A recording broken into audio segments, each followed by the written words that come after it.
हमारे मन में गंदे विचार क्यों आते हैं?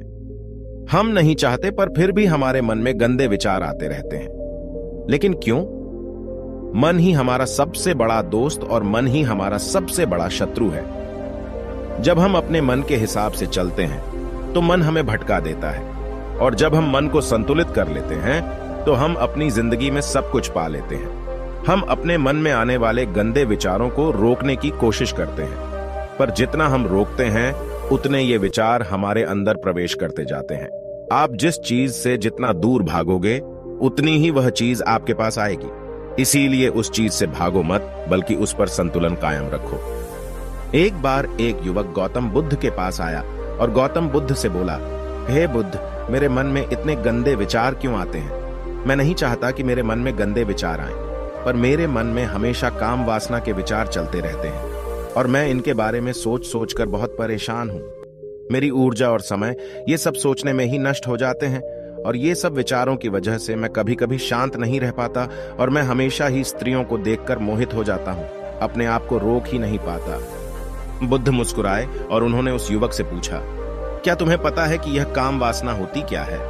फिर लड़के ने उत्तर दिया और कहा, बुद्ध, मुझे तो नहीं पता कि काम वासना होती क्या है, परंतु हां, ये जो भी है बहुत बुरी चीज है।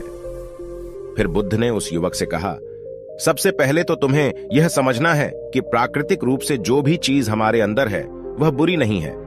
हमारे जीवन में उसकी कुछ न कुछ जरूरत होती है।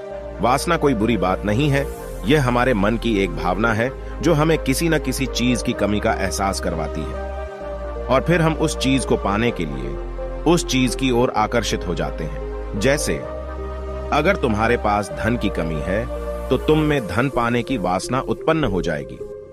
इसका मतलब यह नहीं कि वासना बुरी है, बल्कि यह तो हमारे मन के एक प्रकार की जरूरत का एहसास है, और जब यह जरूरत शारीरिक हो तो हम इसे काम वासना कह देते हैं। युवक ने गौतम बुद्ध को कहा, बुद्ध, मुझे काम वासना का मतलब तो समझ में आ गया, पर आप मुझे यह बताइए कि यह आती कहां से है और कैसे आती है? गौतम बुद्ध ने कहा, काम वासना कहीं से आती नहीं है, यह तो हमारे अंदर ही होती है, और इसका होना तो जरूरी भी है, तभी तो मानव जाति का विस्तार होगा।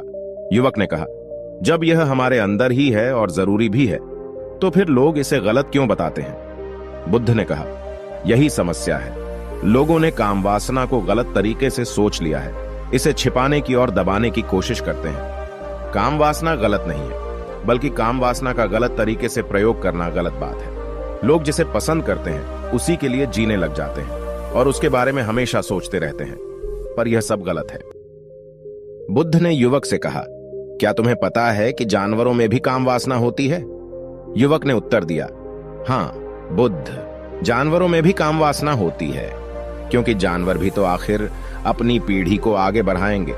बुद्ध ने कहा, तो फिर हम जानवरों की काम वासना को क्यों गलत नहीं कहते? युवक ने कहा, मुझे नहीं पता महात्मा, आप ही मुझे बताइए। गौतम बुद्ध ने कहा, जानवर अपनी काम वासना का प्रयोग आनंद प्राप्ति के लिए नहीं करते, वह तो सिर्फ संतान उत्पन्न करने के लिए काम वासना का उपयोग करते हैं।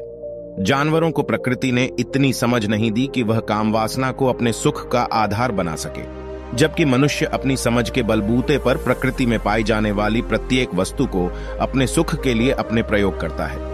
हम इंसानों ने ही काम वासना को अपने सुख का साधन बना लिया है, जबकि प्रकृति ने तो हमें अपने वंश को आगे बढ़ाने के लिए दिया था, लेकिन इंसानों ने इसे अपने जीवन का परम लक्ष्य बना रखा है, और इस तरह से काम वासना का बेलगाम हो जाना गलत है।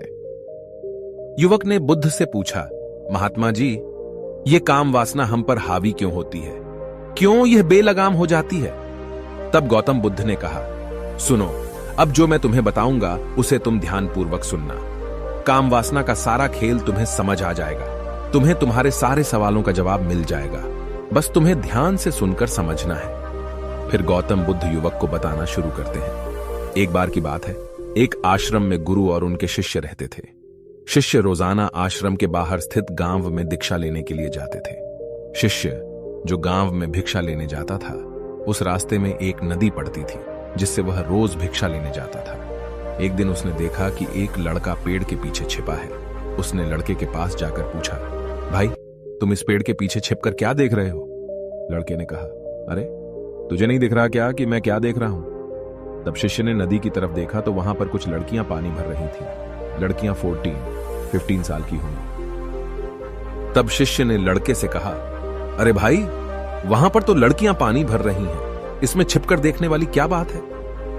तब वो लड़का शिष्य की तरफ देखकर उससे कहता है, अरे पागल, तुम्हें दिखाई नहीं दे रहा क्या कि मैं क्या कर रहा हूं? वह परियां कैसे नदी से पानी निकाल रही है। जरा उनकी अदाओं को देखो, उनके कोमल शरीर को देखो, उनकी पतली कमर मटके को उठाते समय कैसे बल खाती है, और उनके बाल उनकी कमर पर कैसे लहरा रहे हैं, मानो सुंदरता बिखरी पड़ी हो। शिष्य फिर नदी की तरफ देखता है और इस बार वह देखता ही चला गया। अभी तक तो उसे कुछ भी नजर नहीं आ रहा था और वह बिल्कुल निर्भय था। उसे किसी बात का कोई डर नहीं था, लेकिन अब वह छुपने लगा और उन लड़कियों को देखने लगा जैसे उसने कोई अपराध कर दिया हो। और जब वो छुपकर उन लड़कियों को देख रहा था तभी वो अंदर से कांप गया और उसने कहा कि यह मैं क्या कर रहा हूं? मैं जो भी कर रहा हूं वह सही नहीं है, मुझे यहां से चले जाना चाहिए। और फिर वह जल्दी से वह से चला जाता है। फिर वह आश्रम पहुंच जाता है। आश्रम जाकर वह अपने कार्यों में लग गया, लेकिन जो अभी वह देख कर आया था वही उसकी आंखों के सामने बार बार आ रहा था। उसके मन में वही दृश्य चल रहा था। उसका मन वही सब कुछ देखने के लिए ललचा रहा था। उसका किसी भी काम में मन नहीं लग रहा था। सुबह होते ही वह रोज भिक्षा के लिए आश्रम से जल्दी निकल जाता और नदी के पास वाले पेड़ के पास जाता, जहां वह लड़का पहले से मौजूद रहता था। उसके साथ मिलकर लड़कियों को छुपकर देखता था। अब वह रोज ऐसा करने लग गया। उसका मन अब किसी भी काम में नहीं लगता था। वह हमेशा किसी न किसी प्रकार के विचारों में उलझा रहता था। वह आश्रम के कार्यों को भी ठीक ढंग से नहीं कर पा रहा था।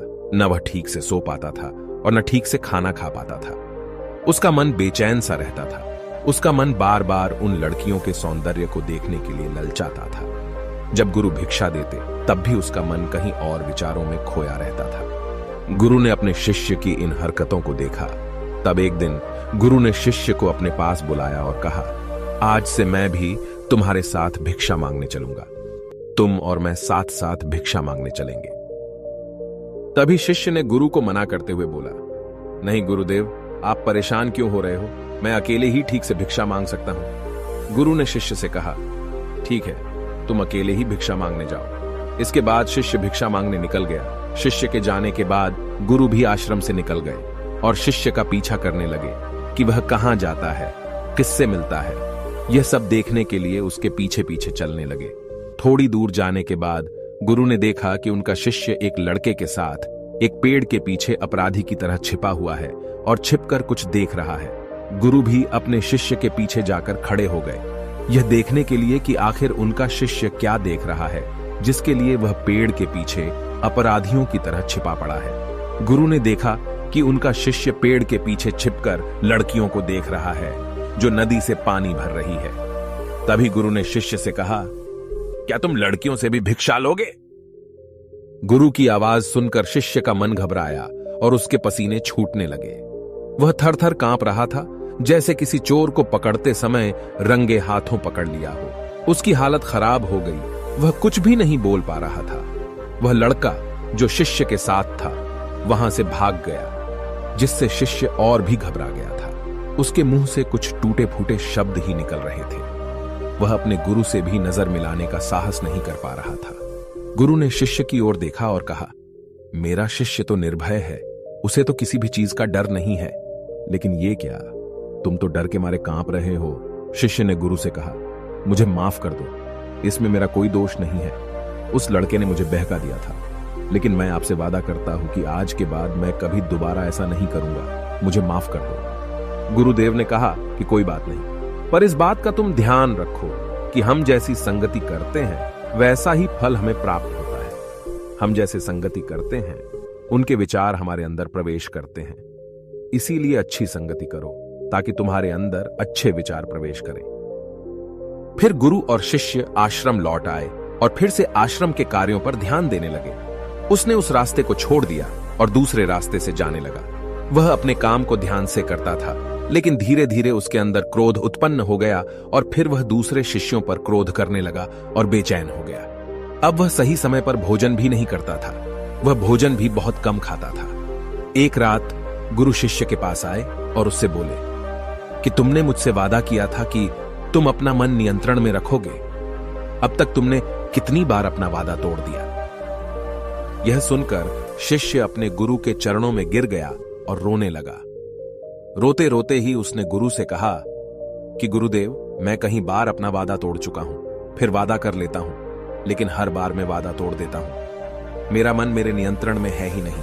मैं बहुत कोशिश करता हूं कि मैं अपने मन से सारे बुरे विचारों को निकाल दूं, लेकिन मैं चाहकर भी ऐसा नहीं कर पा रहा हूं। फिर गुरु ने शिष्य को कहा, चलो मेरे साथ। गुरु शिष्य को आश्रम के बगीचे में लेकर गए और शिष्य से कहा, देखो यहां पर कुछ नालियां बनी हुई है जिससे नदी का पानी इन पौधों तक आ रहा है, और यह पानी निरंतर भाव से बह रहा है। क्या तुम इस पानी के बहाव को रोक सकते हो?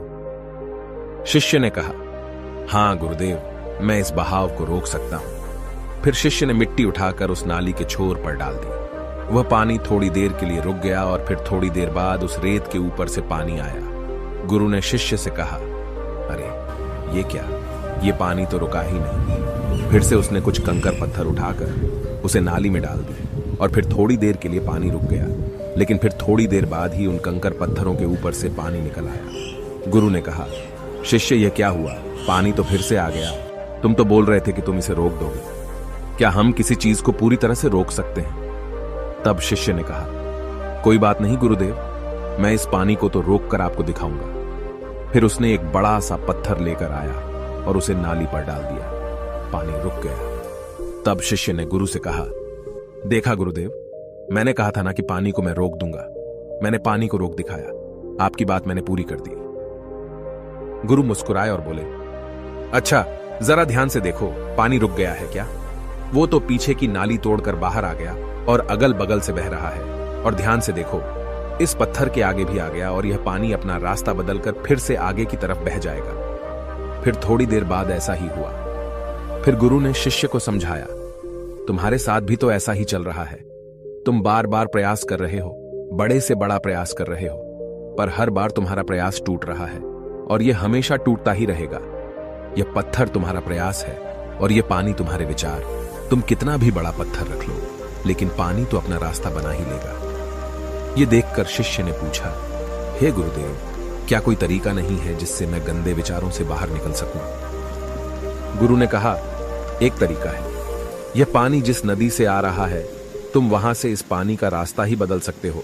गुरु शिष्य को एक नदी के पास ले गए जहां से उस बगीचे में पानी आ रहा था। गुरु ने शिष्य से कहा, वो पानी इसी नदी से जा रहा है। अगर हम यहीं से उसका रास्ता बंद कर दें जहां से पानी बगीचे में जा रहा है, तो क्या हम पानी को रोक नहीं सकते? शिष्य ने कहा, हाँ गुरुदेव, अवश्य ऐसा हो सकता है। मैं इस पानी को यहीं से बंद कर देता हूं। तब आगे की नाली में पानी जाएगा ही नहीं और फिर बगीचे में पानी ही नहीं जाएगा। फिर गुरु ने कहा, शिष्य अगर पानी बगीचे में नहीं जाएगा तो पेड़ पौधों को पानी कहां से मिलेगा? उन पेड़ पौधों को तो पानी की आवश्यकता है। फिर शिष्य ने विचार किया और कहा, मेरे मन में तो यह बात आई ही नहीं, इस पानी का बगीचे में जाना जरूरी भी है। गुरु ने कहा, और उन पेड़ पौधों में कुछ ऐसे हैं जिनको रोज पानी की आवश्यकता है, वो तो मुरझाकर मर ही जाएंगे। पानी तो हमें खोलना ही होगा। शिष्य ने गुरु की बात सुनकर पानी का रास्ता खोल दिया। तब गुरु ने पूछा, अगर हम इस नदी के पूरे पानी को बगीचे की तरफ मोड़ दें तो क्या होगा? शिष्य ने उत्तर दिया, गुरुदेव, वहां पर जितने भी पेड़ पौधे हैं वो सब गलकर नष्ट हो जाएंगे और वहां पर कुछ नहीं बचेगा। गुरु मुस्कुराए और बोले, तुम इस बात को समझो, हमें किसी भी चीज को रोकना नहीं है, बस हमेशा संतुलन बनाए रखना है। कम पानी से भी पौधे नष्ट होते हैं और ज्यादा पानी से भी पौधे नष्ट होते हैं। हमारा जीवन संतुलन से ही चलता है। गुरु ने शिष्य से कहा, अगर मैं तुम्हें कुछ कहूं कि तुम आम के बारे में मत सोचो, तो तुम्हारे मन में सबसे पहले किसका चित्र आएगा? शिष्य ने बोला, गुरुदेव, मेरे मन में तो पहला चित्र आम का ही आएगा। गुरु ने कहा, जब हम गंदे विचारों को जबरदस्ती रोकने का प्रयास करते हैं तो वे और भी मजबूती से हमारे अंदर प्रवेश करते हैं। इसीलिए हमें उन्हें कभी भी दबाने की कोशिश नहीं करनी चाहिए। फिर गुरु ने शिष्य को कहा, हमारे गंदे विचार बुरे लोगों की संगति करने की वजह से भी आते हैं। कभी कभी कामुकता हमारे अंदर होती नहीं है, लेकिन कुछ अश्लील लोगों के साथ रहने की वजह से ये हमारे अंदर हावी हो जाती है। फिर शिष्य ने कहा, गुरुदेव, आप सही कह रहे हैं, मैं अपने मार्ग से भटक गया था। फिर वह शिष्य उस रात बहुत ही चैन की नींद सोया। सुबह अपने कार्यों को पूरे मन से किया और फिर सुबह वह भिक्षा लेने के लिए उसी रास्ते से गया जहां वह लड़का आज भी पेड़ के पीछे छुपकर उन लड़कियों को देख रहा था। वह शिष्य उसे नदी पर गया जहां वह लड़कियां पानी भर रही थीं।